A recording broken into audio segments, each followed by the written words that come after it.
the WWE will be refreshing their set designs fairly soon. WWE is returning to the road on July 16th, and it certainly looks like that is going to be the case. In an interview with Below the Line, WWE's lead production designer Jason Robinson explained that the new set designs are on their way. Quote, we're heading out on the road come July 16th. We're coming to Houston, Texas on SmackDown, and then we're headed right to pay-per-view at Money in the Bank, which is our favorite pay-per-view of the year. Lots of ladders and with a briefcase hanging over the ring. So we have 2 Money in the Bank briefcase matches, and then he goes to plug Money in the Bank. And here's the big tidbit. We're headed forward, so we're looking at new sets, new staging that we are building. My next phone call is with the graphics department talking about the augmented reality and how that is going to be incorporated and how we're going to make some really cool graphics for set entrances as our superstars enter. So, Trevor, it's happening again. WWE is getting new sets, they're trying something different with the graphics and the augmented reality and whatever.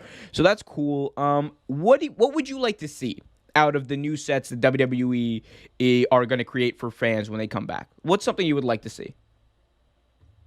I will say this, like, especially as far as SmackDown is concerned, they're not like, as far as color, they're pretty vibrant. That bright blue that they use, I've always liked. So Yeah. maybe do a little something with the SmackDown logo, not completely change it, but make it a little brighter, like stand out in your face. Like, I mean, it's been there for a while now. It's a fixture. You don't want to change it, but you want something, to make it pop. Because honestly, I think everything needs an overhaul right now, because maybe that'll also help the product too. You never know. A clean coat of paint, maybe some different set, maybe some different opening music, like we were talking offline earlier.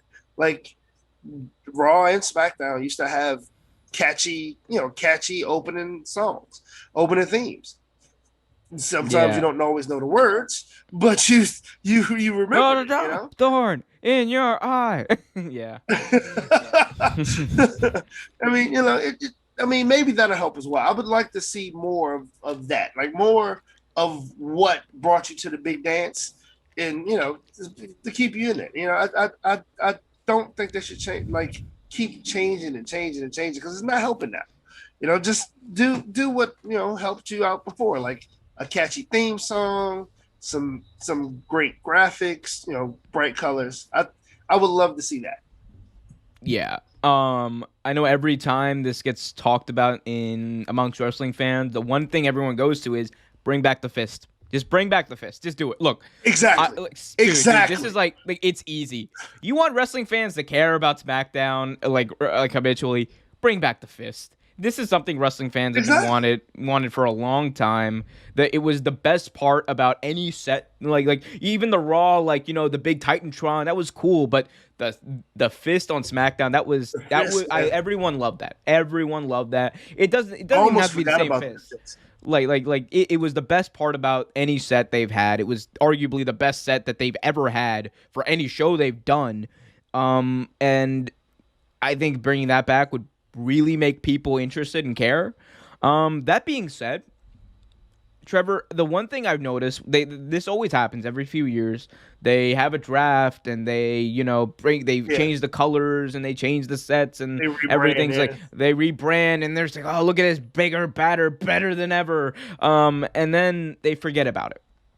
How soon do you think until they just forget about this and make everything the same again? Because we've seen that happen constantly after the 2016 draft. We saw the sets change, the logo change, and everything, get a little bit of a makeover, and then 6 months later, pay-per-views are double branded again, and the music is somehow generic again, and then the sets are pretty much the same with very small alterations again. And then we saw it happen with the pandemic, although they're running shows in a Thunderdome. I don't blame them for changing that. So how long do you think until they... Do you honestly think they're going to do that again, though? I don't think they are, honestly. I don't think they're going to change to the 2 different brands and just singular brand. I don't think they're going to do that again because, like you said, oh no, don't. They're not going to. Well, they're not going to do that. I'm saying, but how long do you think until we see the sets just become pretty much the same thing with small variations? a month, maybe Less hope I than mean, me. That's saying something. I mean, the thing is, though. Here's the thing: like, maybe, just maybe, let's hope they have some type of sense, right? And let's hope the company that's been producing wrestling since the 1940s and 50s has a little bit of sense about what their fans want. Let's hope. Let's hope. I mean, obviously they don't, because Raw is fucking unwatchable. Fucking Hell in a Cell was garbage. Like, let's just hope. I mean, I have a bunch of evidence that prove my theory might be correct.